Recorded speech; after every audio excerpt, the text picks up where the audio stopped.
Good morning, everybody. I've been in Slovenia since yesterday, and I'm sorry I haven't learnt Slovenian yet. So today I'll speak in English. I hope that's okay. And there are translation earphones if you need them. So today I want to talk about what is creativity and why it is important. But the real context of this is what kind of arts education do I think children really need? And I think that will be the theme that goes through what I say. Creativity, Culture and Education is an international foundation based in England. We were set up many years ago in order to deliver a very big program in England called Creative Partnerships. The program ran until 2011, and it grew until we were working in about 2,500 schools every year. And we learnt a lot, and we made lots of mistakes and got lots of things wrong. And then there was a financial crisis, and there was a change of government, and our program had been very associated with the previous government. And as always happens, new governments want new programs, and they don't like the old programs. So our money was taken away, but it happened at a point at which a lot of other people had started to get interested in what we were doing. So since then, we've been working internationally, and we now have programs in Scotland and Wales and Lithuania and Norway, Germany, Hungary, Czech Republic, Romania, Pakistan, Australia, Chile. And I spend all my time visiting those places and talking to teachers, artists, and children. And it's the most wonderful job in the world, and I love it. So I want to start talking about where I see things fitting in education. And this is the UNESCO definition of education, which you will all recognize, I'm sure, which is learning to know, learning to do, learning to live together, and learning to be. Now, in education systems around the world, there is a huge focus on learning to know and a little bit on learning to do. But to me, learning to be and learning to live together are actually the most important. That you, through the learning to be, you enable the child, the young person, to discover who they are to the maximum of their potential. And learning to live together is the fundamental challenge that we face as a society. And I believe that the arts has a very significant role to play in enabling those sides. And I think that they fill a really important gap in education systems around the world. But I'll start with an example. So this was a project we were doing in a primary school in England, and the artist and teacher were working together, and they came in and they said to the children, we're going to do self-portraits. So everybody had a piece of paper and a pencil, and the children were asked to do drawings of themselves. And after about 10 minutes, everyone had produced one. And this is a picture of Riley, as you can see. He's a boy, and he's age 6. And you can see he's very proud of his teeth at the moment. So the artist and the teacher says, stop, no. We're really going to look at faces. And for the next hour or so, they spend time looking at each other's faces. They measure each other's faces. They look at them from different angles. They look at different expressions and so on and so forth. And after an hour, they say, let's do this again. And this is Riley an hour later. And you can see there's been significant progress already. So the artist goes away and comes back the next day, and this time brings a table mirror for every child. So a little mirror, puts it on the desk, and says, now I really want you to draw yourselves, but look in the mirror. So they spend 2 hours doing this. They make mistakes, they stop, they start again, they improve it, and after 2 hours, this is what Riley has done. Now, my background, on the whole, is in the cultural sector. I came to education quite late in the process. And people in the cultural sector often said to me, "Are you an artist?" And I said, "No, I'm not an artist. I can't draw." And the artist said, "Everyone can draw, most people can't see." And that's what this shows you absolutely brilliantly. Now, why this is relevant to education is that in order to learn to see, or in order to succeed in education, you have to learn to see. If you're going to be a biologist or an architect or a physicist, you need to see really well. And it's the arts that teaches you to see. It's music that teaches you to hear. It's dance that teaches you about your body. It's theatre that teaches you about social interaction. These are the places you learn the fundamental skills of learning to be and also of learning to live together. And that's why I think they have a really important part in laying the foundations of young people's capacity to learn. But there are other issues which are also really important. A few years ago, I was visiting a school in England in which we were running our programs. And after I'd seen the work that was done, somebody said to me, "Oh, there's this 16-year-old boy, and he's making a short film about your program, Creative Partnerships. Can he interview you?"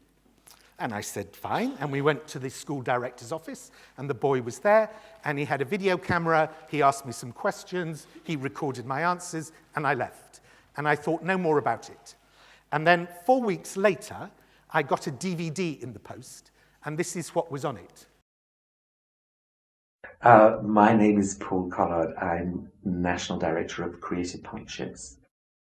At its heart, Creative Partnerships is about making education a better experience for young people and making sure that they leave school with a set of skills that are going to set them up properly to be a success in the 21st century. Ultimately, if Creative Partnerships is going to have a long-term impact, then it is going to be an impact on teachers, because we can't forever be in schools doing that. What we have to do is to be able to work with teachers and bring around changes in what they do. If you get the right creative process going, and you step on the outside and you're watching people, people are at their most alive when they're doing that. They're completely focused, engaged in this different place. And it's that look of absolute rapt fascination that you get across people's faces that makes it all worthwhile. And you think, that's absolutely living, actually. I can't see any resemblance myself.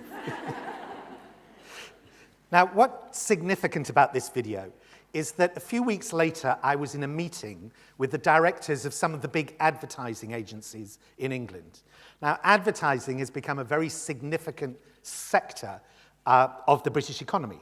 It generates lots of jobs, they're really well-paid jobs, and they're lots of fun. So everybody wants to work in advertising. But what's been happening is because the demand to work in advertising is so high, that a lot of young people are working on internships for up to 2 years for free in order to build a resume which has the necessary experience to get a job. Now, because most of these jobs are in London and the southeast of England, you can only afford to work for free if you come from a richer family.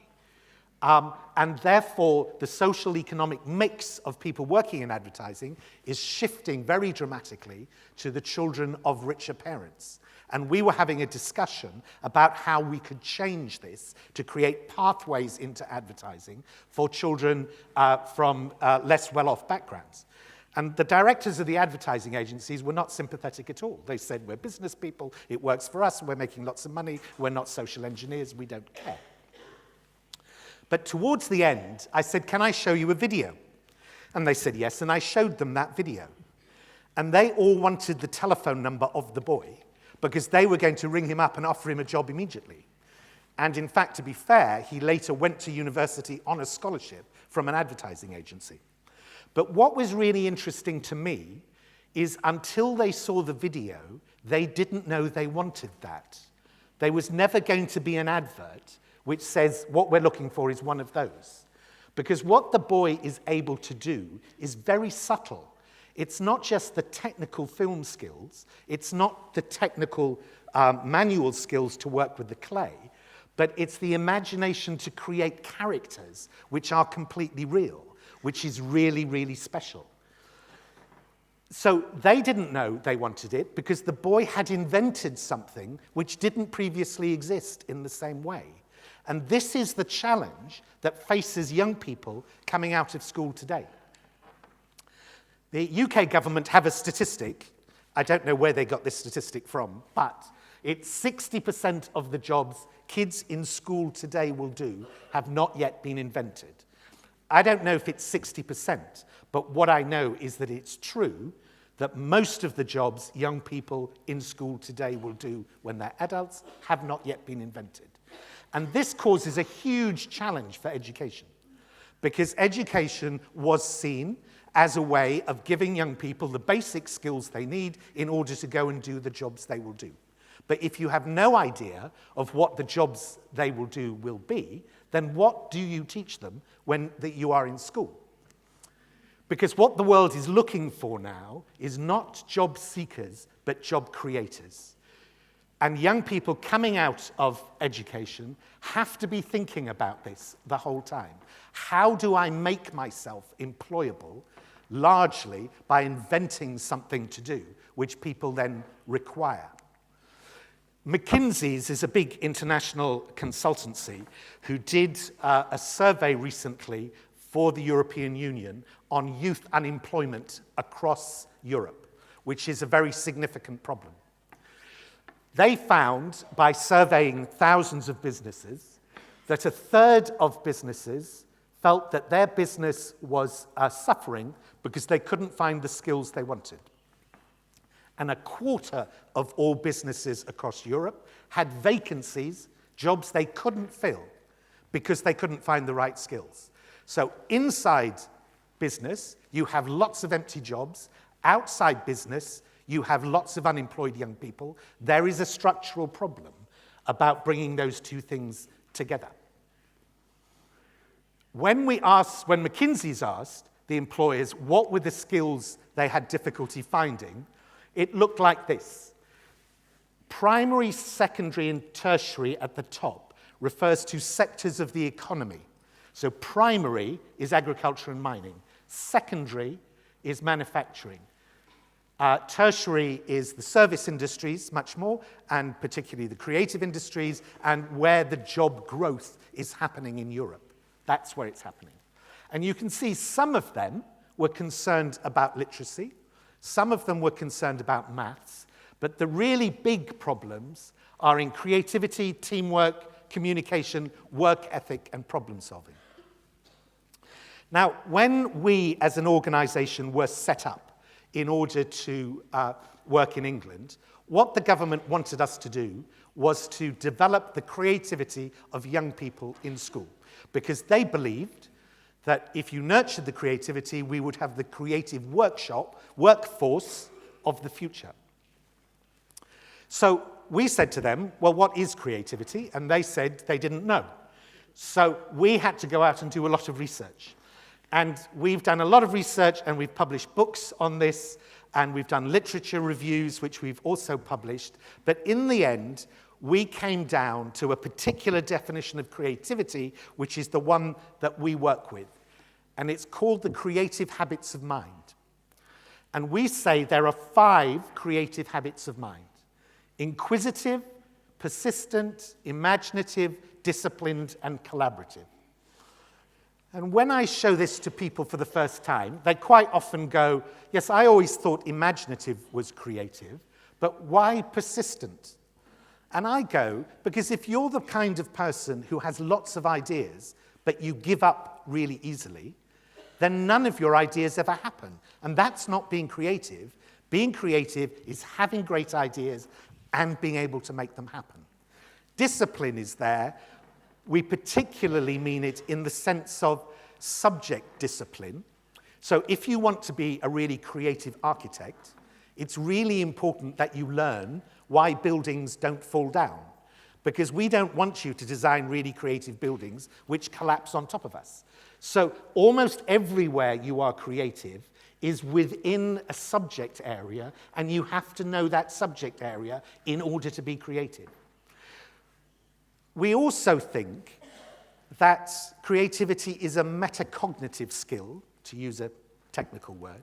What we really mean is that not only do you need to be able to do those 5 things, but you need to know when to switch between them. So creativity very often starts with great questions, but you need to know when to stop asking questions and when to start having ideas.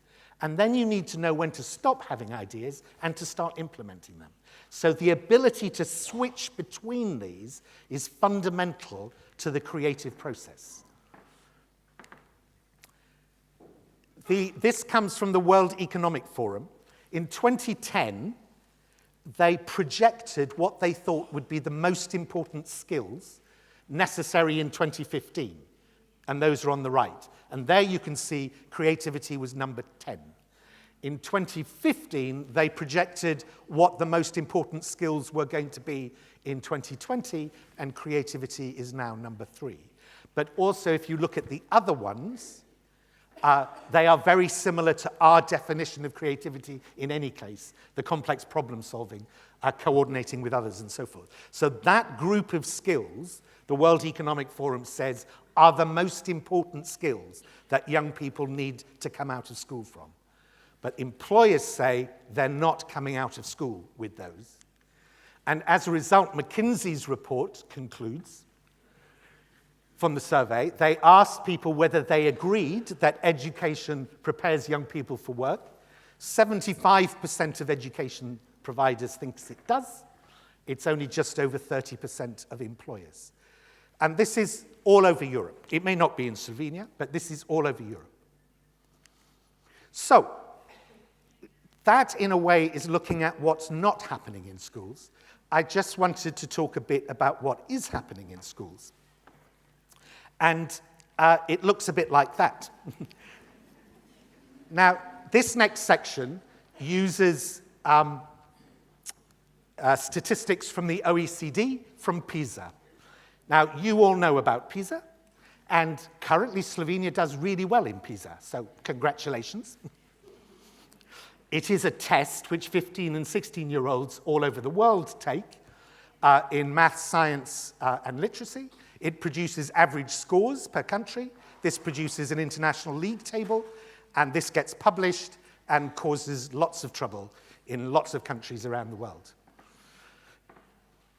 In addition to testing the children, Pisa also asks other questions. And one of the questions that they have explored is how interested children are in the subject, and also what they call self-concept, which is how confident they are in the subject. And the reason that they test interest and self-confidence is because the determiner, what decides whether you are going to go on in that subject, is how interested and confident you are, not your test results. Einstein was a classic example. He was not a great student. He only got a third-class degree in university. As an undergraduate, he couldn't go to university as a graduate, so he got a job in an office as a secretary, but in his free time, because he was so interested and confident, he wrote the theory of relativity. And what's really important is that the reason there is so much focus on science in education around the world is because what we do know is we need lots more scientists. We are not generating enough. There are lots of jobs missing.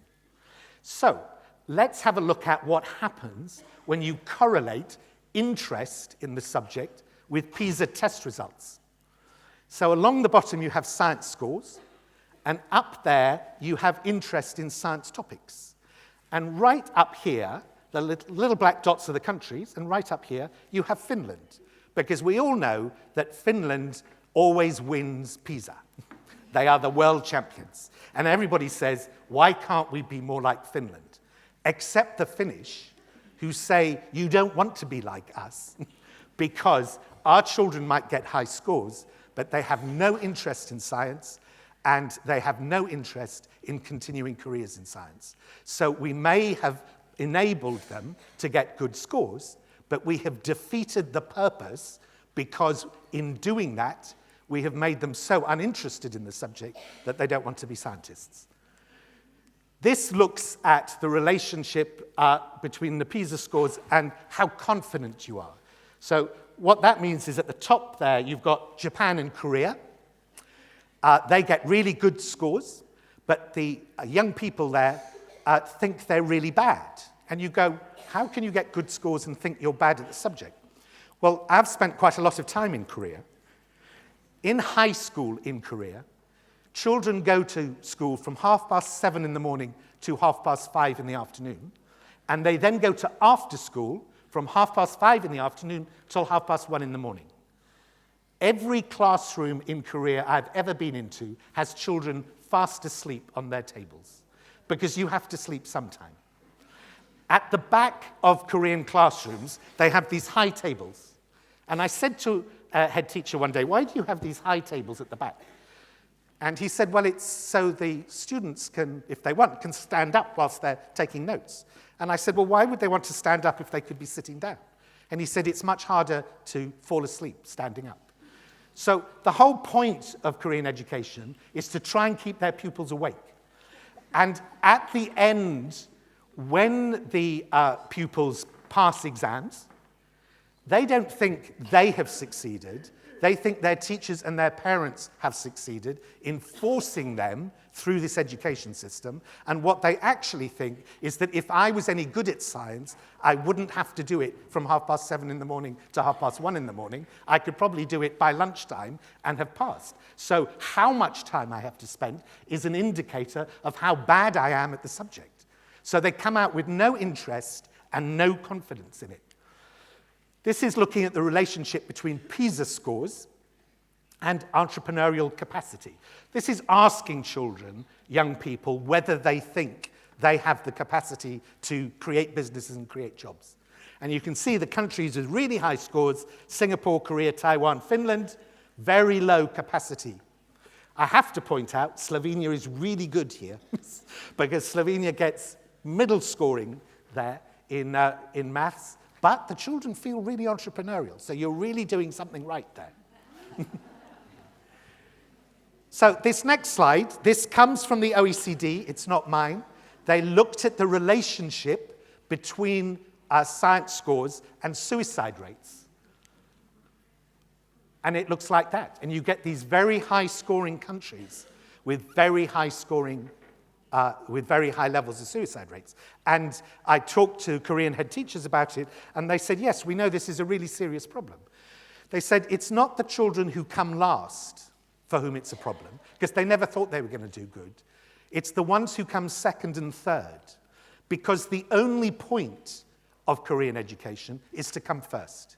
And if you go through that whole process of working 16, 17 hours a day, 7 days a week, for years, and then fail to come first, you think, I have failed. It is a disaster. Because there was no pleasure or interest in the education at all. It was just torture, but even then, I got nothing out of it, and so forth. This is research that we've done in England, and this is on young people's well-being. And the numbers at the bottom are what class grade year they are in. In England, we start a year earlier than you, so your equivalents would be year 2, year 5, year 7, year 9, so the passage through primary school. And what you can see in England is that as children go through school, they get more and more miserable. But we had 2 measures of well-being, and the other one is to do with self-concept, confidence, and competence. The word that I use in English about this is agency.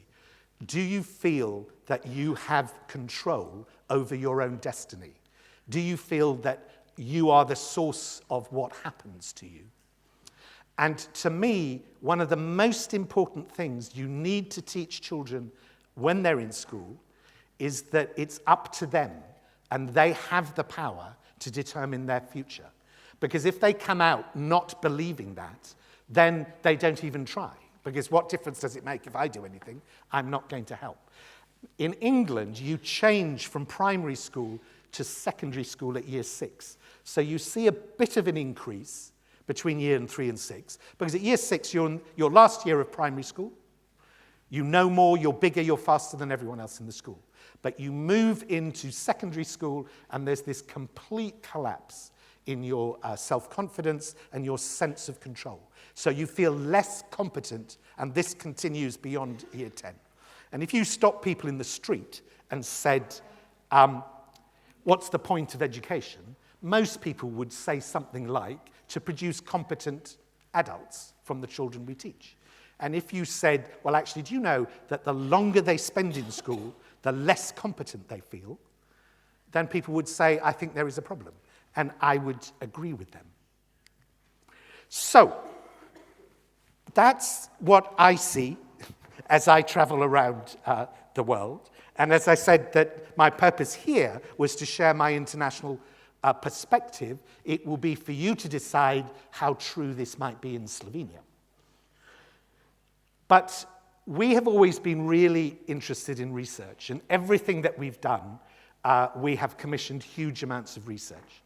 And when we started this program in England, we didn't really know what we were doing, but we still researched. From the research, we learned mistakes that we made, we changed things, and so forth, and we improved the program, and then we researched the impact of the program, and over a period of years, we could see that the work that we were doing were improving confidence, motivation, attendance, discipline, behavior, and attainment, by which I mean test results were going up. So then we sent a lot of researchers into the classrooms to say, what is happening in our classrooms which is achieving this positive result for young people? And there were 3 universities involved in this, and they all went and spent months looking at stuff, and then they came back and spoke to us. And out of that, a picture began to emerge about a way of managing the classroom that produced the best impact on the learning of young people. And we call it the high-functioning classroom. And it looks like this. On the left is the low-functioning classroom, and that's a more traditional style of education. The high-functioning classroom was what we were doing. Now, it's really important to say that we're not saying low-functioning is bad and high-functioning is good. There is always the need for times in the classroom when you gather the children together and they simply have to listen to what you have to say and you have to explain. And that's not going to go away. But if that's the only pedagogical system you've got, that is a huge problem in keeping children engaged, motivated, and feeling confident about themselves. The other thing about the low-functioning classroom is that there are a lot of young people who do really well in that system. They like to sit at their desk and listen to the teacher. They like to write it all down. They like to learn it all off by heart. And they like to go into exams and write it all down again. And those people do really well in education. And then they all go to university and they get degrees, and then they come back as teachers and go, I understand learning. And it doesn't work for everybody. And therefore, our argument is we need more high-functioning classroom, but not exclusively high-functioning classroom. But let me just have a look at a few of these. So the role of the teacher in a traditional classroom is much more to lead the children to the answer.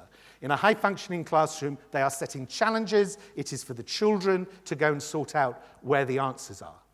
The activities feel authentic. They feel connected with the real lives of the children. They can see the point of it as it relates to their ability to navigate the world.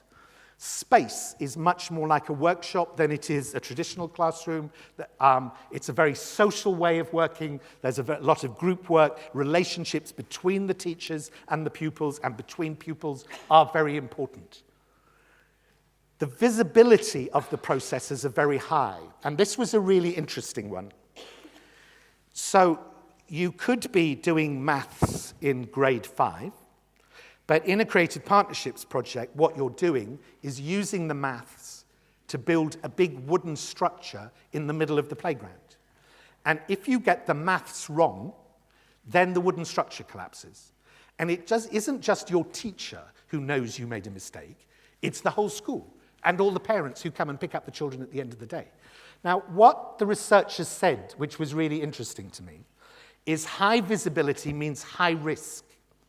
If you are going to be shown up to everybody, that's very risky. But what their argument was is high risk is very motivating. It's exciting. It gets your adrenaline going. And therefore, it increases the engagement, the motivation, the interest that the children show because they recognize the risk. The location of activities. It's a very mobile way of learning. You're moving around the classroom, you can move around the school, you can go into town, you do all sorts of things. But it is very physical. The self as a learning resource. What this was saying is that the interests of the children, the questions of the children, the experiences of the children are all woven into the learning. So it is connected with their perception. One of the reasons this is really important is that if you can connect the child's own experience of the world with the learning, and if you can respond to their question, their interest, and weave it in, it makes them feel they made a difference turning up. A lot of young people have said to me, I feel when I go to class, I make no difference. In fact, they say to me, we have this theory that if none of us turned up, the teacher would give exactly the same lesson. So, what's the point? And it's a really key question, because none of us want to be somewhere where there is no point in us being there, where we feel we've not made a difference. It's really important. And being able to integrate the child's experiences, life view, curiosity, and so forth, really makes them feel that they made a difference by being there. And then there's the question of emotion. I was talking to some children the other day, and I said, is it important that teachers do creative things in class? And they said, it's really important. And I said, why is it important that teachers do creative things? And this boy said, I'll tell you why. When my teacher's teaching her normal things, she has her grumpy face on. And when she's got her grumpy face on, I don't like to ask questions if I don't understand, because I think she'll get cross. But when she's doing her creative things, she's got her happy face on, and then if I don't understand, I ask, and she's happy to explain. What this boy was saying is that I alter my learning behavior according to the mood my teacher is in. Lots of teachers don't want to hear this, and I understand why. But we often say to teachers, you know, if you're in a really bad mood, go into class and go, I'm in a really bad mood. And teachers say, I can't do that. And I go, why not? He says, well, that scare the children. And I go, no, you don't get it. The children have already worked out you're in a really bad mood, and they are already scared. And the fact that you're not willing to talk about why is why they are so scared. But if you go, I had an accident on the way to work today, that's why I'm really bad mood, they go, whew, it's not us, we're not in trouble, and you can move on. So getting emotion out in the front is really important to this process. Now, we call it the high-functioning classroom because we say when you're doing that, children are physically, socially, emotionally, and intellectually engaged simultaneously. The problem you so often have in the class is that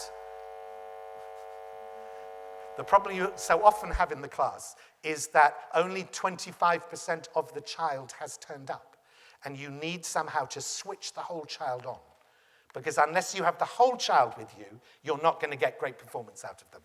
So when they're physically, socially, emotionally, intellectually engaged, they feel good, they're confident, and you get high performance.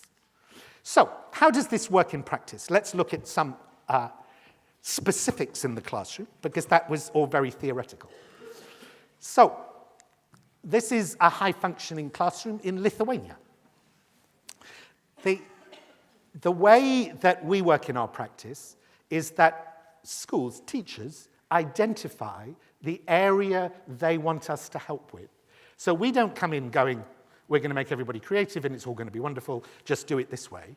We say to teachers, what are you finding difficult at the moment? And in this class, they were learning their letters, beginning the process of learning to read, and it was not going well. So the artist, working with the teacher, thought about this and said the reason they are not learning their letters is because they're not listening properly. What we want to do is to teach them to listen. So what they're doing in this photograph is they're actually just listening to their school, really listening hard and analysing the sounds that they can hear. And then they go out around town. So here they are at the railway station. And what they have is little notebooks, and they have to listen to all the sounds in the station, and using letters, invent words which recreate that sound. Here they are doing the same in a subway. Here they are doing the same in an indoor market. Now, what you can see really clearly in the photographs is the high level of concentration. They're really concentrated on this task. And yet they're doing what I remember doing in primary school, which is writing my letters. B, G, H. When I did it, it was really boring. But now it's become a really interesting activity. Here they are trying to listen to sculpture. The children were then taken to the university in the town, and they were taken to a Turkish lecture. None of the children were Turkish, had ever spoken Turkish before in their lives, but they had to sit there and write Turkish just by listening. Then they come back into the class, and here they've got their notebooks, and they're looking for the best examples and improving them until, as a group, they come out with a sheet with a group of the words that they came up with. And here at the top is the word stotis, which is the Lithuanian word for station, and the word underneath that is chektikas, which is the word that group of children came up with for the sound of a train coming into the station. Chektikas, chektikas, chektikas, chektikas. And all those words are similar. Then the children were asked to select a painting. They were given a choice, and they had to make a soundtrack for the painting, only using sounds they can make with their mouths in order to capture the feeling of the painting.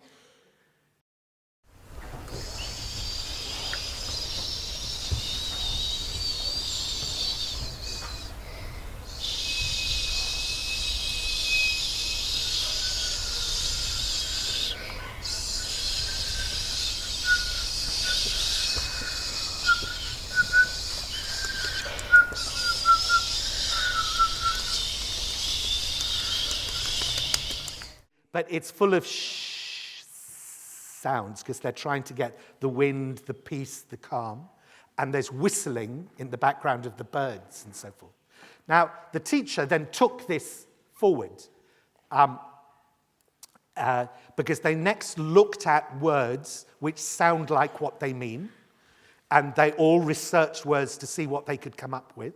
And they then looked at poetry, which sounds like what it means, because a lot of poetry works on that basis.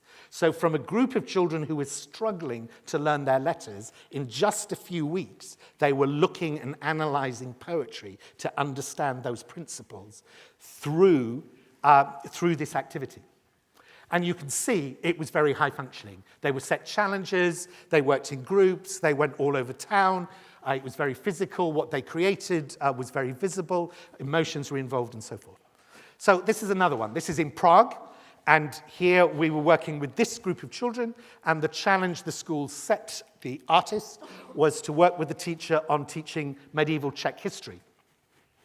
So they explained to the children, as a start, that in medieval times, if you wanted to paint, you had to make your own paints, because there weren't paint shops, and you'd go out into the forest and find things to make paints out of. So they all go out into the forest, they find all the things that they can, they come back into the classroom, and here they're grinding up all the materials and turning it into paints. They were allowed some egg, because egg was mixed into paints in medieval times, and so forth, and they were also allowed a little gold to put in. And then they were given the task of drawing paintings of their friends. Each one had to do a painting. But it was in the form of an icon. And through the instructions, for doing that. They explored how icons work from that period, and that in addition to the portrait of the person, there was always clues put into the icon which told you the story of this person, because paintings were about telling the stories, particularly where most people couldn't read. And they then went to visit the medieval art gallery, and they looked at the icons. And by now, the children knew a lot about how to make the paints that actually were used in that painting, but they're also able to start decoding some of the clues, and if not, they could research them to find out who was this person and what was the story of this person. So they arrived at Czech medieval history by way of the icons and the stories they told of the individuals, and understood history as an interaction between this set of characters who are represented through this. And that's how they got into analyzing what happened at that time. They then moved on to find other ways of representing moments in history, so they used some simple animation, and this is one of the animations that they made.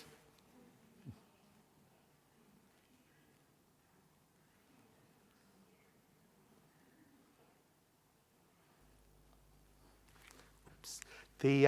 You can see that was very high functioning. That little animation was, in fact, the burning of Joan of Arc by the English, which is part of that particular part of history. And I expect that this tradition of teaching everybody in Europe to hate the English will probably get worse now with Brexit. But you can certainly see how high functioning that was in terms of what the children were able to do, and hugely interested the children in medieval history, which is one of the hardest things to be able to teach young adolescents about. But what has this got to do with art and artists? All the work that we do connects artists and arts practice with the curriculum. That's what we've always been interested in doing.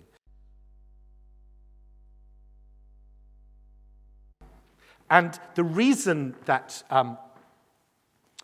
we do this isn't just that it's nice, but it is because I believe the arts is a fundamental way of how we come to understand the world. Arts and science work together in this way. It is about how you explore and discover and then express the way that the world works. And to me, therefore, it's fundamental and that you would use the arts in learning, because it's a fundamental process of research and helping to create knowledge. So this next example I will give you is the school that we were working in. Wanted us to do the circulation of the blood. And the artist was a choreographer, and so decided with the teacher and the children that they would create a dance of the circulation of the blood. Now, this particular artist happened to have had some heart problems immediately before, so he was really, really interested in how his heart and the blood circulated. And he worked improvisationally with the children to think about how they might express that, and some ideas began to emerge which he really liked. So he then brought his professional company in to work with the children in order to create a piece here. And eventually the piece got so complex and sophisticated that he decided to perform it and arranged a performance, and in fact it was also televised. And by this point, this is what it looks like.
Well, you get the picture there.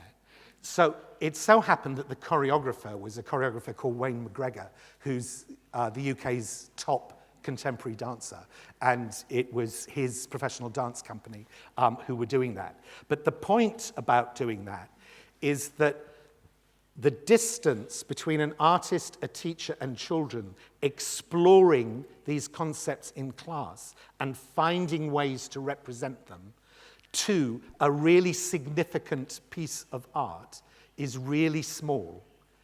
And you can therefore travel from that point. And I say this because a lot of the time artists go, well, I don't really want to work with children because it's not real art. And you go, it's the beginnings of real art. And that journey is one that can take you to really significant pieces. But also, it's creating space there for children to represent these ideas in what they do. So that when you look through this again, that was the opportunity for them to be disciplined, that was the opportunity for them to be persistent, that was the opportunity for them to be inquisitive, to be collaborative, and to be imaginative. And what this process of working with the artist, the teacher, and the children together allows is it creates those spaces in the day for the children to develop those sides. And you can see very clearly from that how that space has been created. And in those ways, you're creating space for the children to develop the skills they really need in the 21st century. But it's not instead of teaching the curriculum. It's as well as teaching the curriculum, and it's how you bring those things together to really make it work. But also, it's about giving the children voice. And I think it's a really important principle to understand that the purpose for us of bringing the artist into the classroom to work with the teachers is to allow the children to have voice. And therefore, it's not the voice of the artist which is being explored, but the artist is using their skills to create the space for the children to begin to express their own voice. Let me just explain what you're going to see. This is a music lesson. There's two girls who are playing. One is playing the bass, and she has to play what she's been told to play to practice it. And the one on the treble side at the top is improvising. And this is what happens.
So, what you have is traditional music education at the bottom and improvisational music education at the top.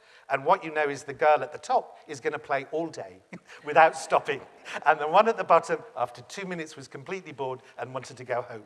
And to me, it just perfectly represents this shift in educational practice that we really want to do. The girl at the top is still going to practice her fingering, is still going to explore the piano in all sorts of different ways, will develop the skills that are necessary, but that shift in pedagogical approach is fundamental. So this next one is a very severely disabled boy in a wheelchair.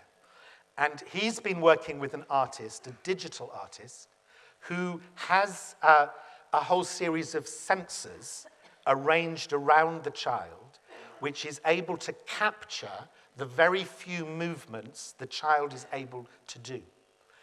Then processes those through a computer so that each one of those movements is interpreted in terms of a musical output. And this is what it looks like.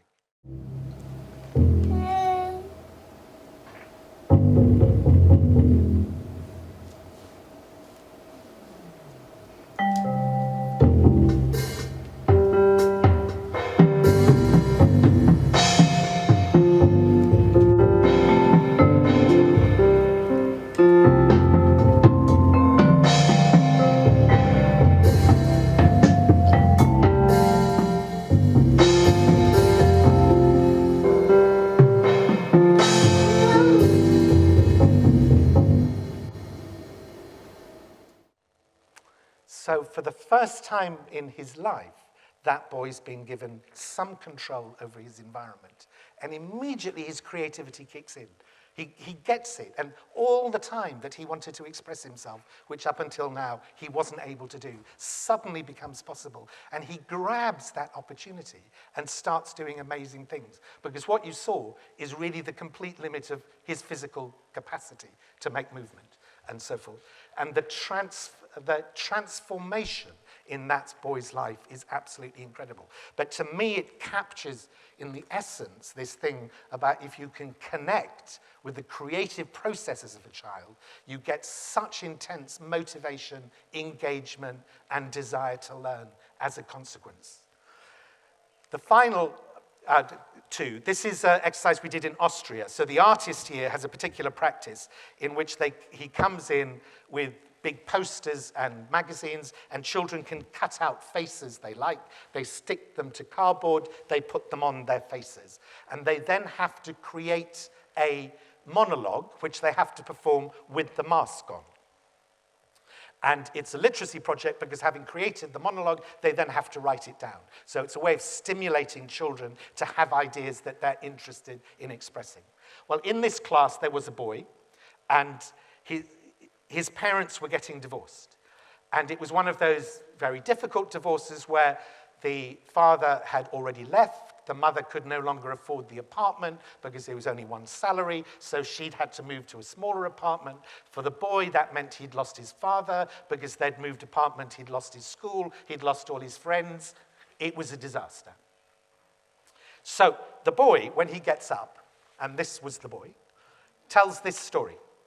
He says, I am a man, and last night I went to the bar, and I had too much to drink, and I know I shouldn't have done it, but I decided to drive home, and on the way, by accident, I ran over and killed my parents. But nobody saw, so I put the bodies in the back, and I took them home, and I've buried them in the garden. And now everybody's very worried because my parents are missing, and they're all very sorry for me because they think I must be upset, but they don't realize that I murdered them. Now, children, particularly of this age, when their parents get divorced, feel very guilty because their concept is there were these two adults and they were not a family, and then they had me, and now they're a family, and therefore if they don't want to be a family, I must have done something wrong. It's the logic that's going on. What this way of working enables is that a space was created for him to be able to say it, but to say it as a metaphor. Because if, at the end of the monologue, you'd said to the boy, oh, I see you're really upset because you feel guilty your parents have got divorced, he would go, no. But in the ambiguous world that children live in so brilliantly, he knows he's told you, and what he wanted to do was just to tell you. Now, as a teacher in that environment, you can go, well, I can see what's going on, and maybe you talk to a social pedagogue in the school or something else like that.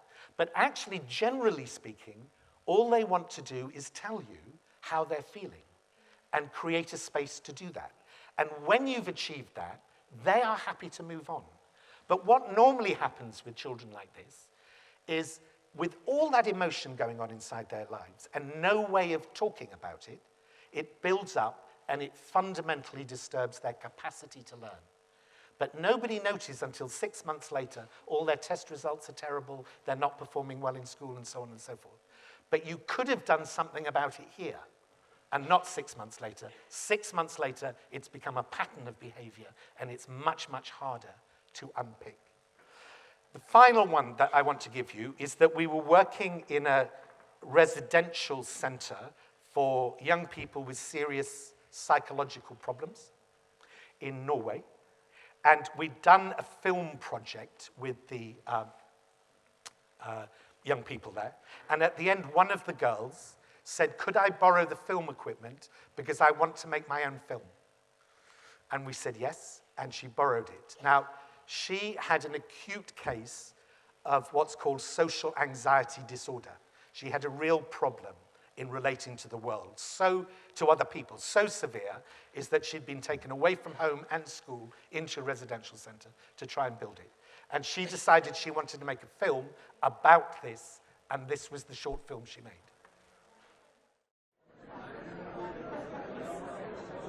In the world today, about 7% of the population suffers from social anxiety. That's millions. So how can it be that I'm completely alone?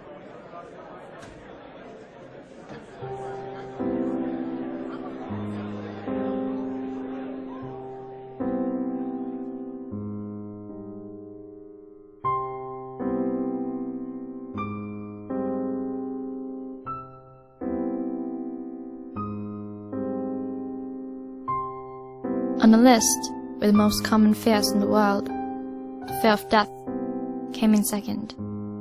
What conquered the top of the list was public speaking. In conclusion, according to these statistics, attending a funeral, you'd be better off laying in the coffin than keeping the speech. That is, indeed, a dreadful conclusion. That some would rather die than feeling exposed and judged by other people. People whom we share this very planet with. People who walk amongst us. Wonderful, interesting, intelligent people, reduced to a pair of judgmental eyes, staring mockingly at the back of your neck.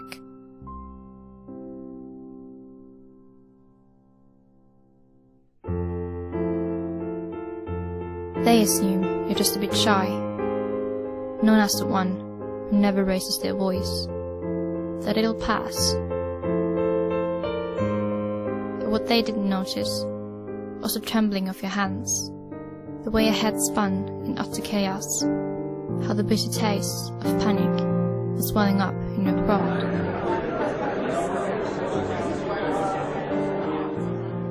They don't understand. No one does. The outside world is such a scary place. Not the cars and the raging wars and muggers and tornadoes and firearms. It's the crowds. It's the sweaty handshakes and the insecurity of looking someone in the eye and telling them your name. And so is the conclusion that some would rather get hit by a car than shaking hands with a stranger.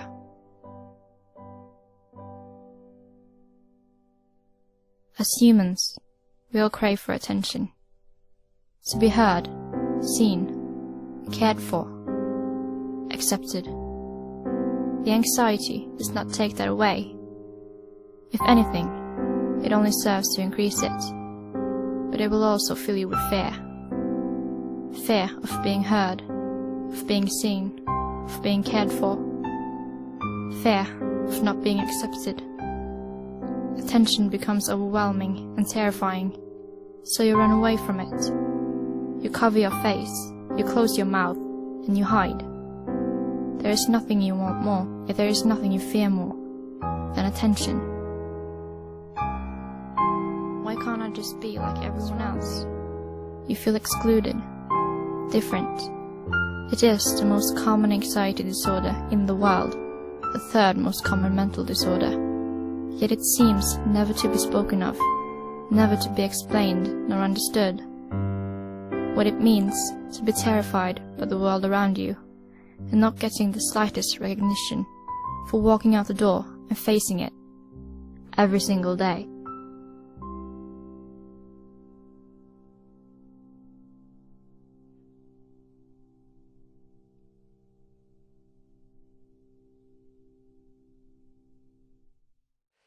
So I show you that because I think by any stretch of the imagination, that is an extraordinary piece of art.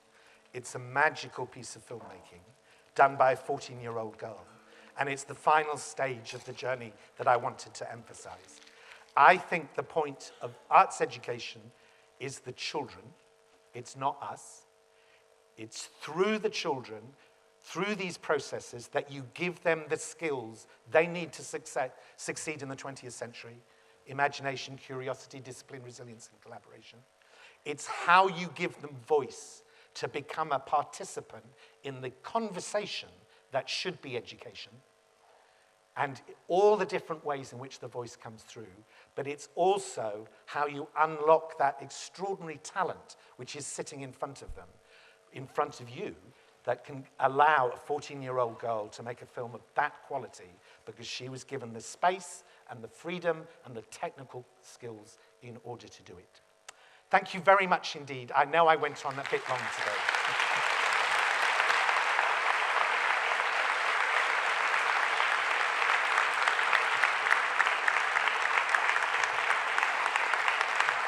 Thank you. Thank you.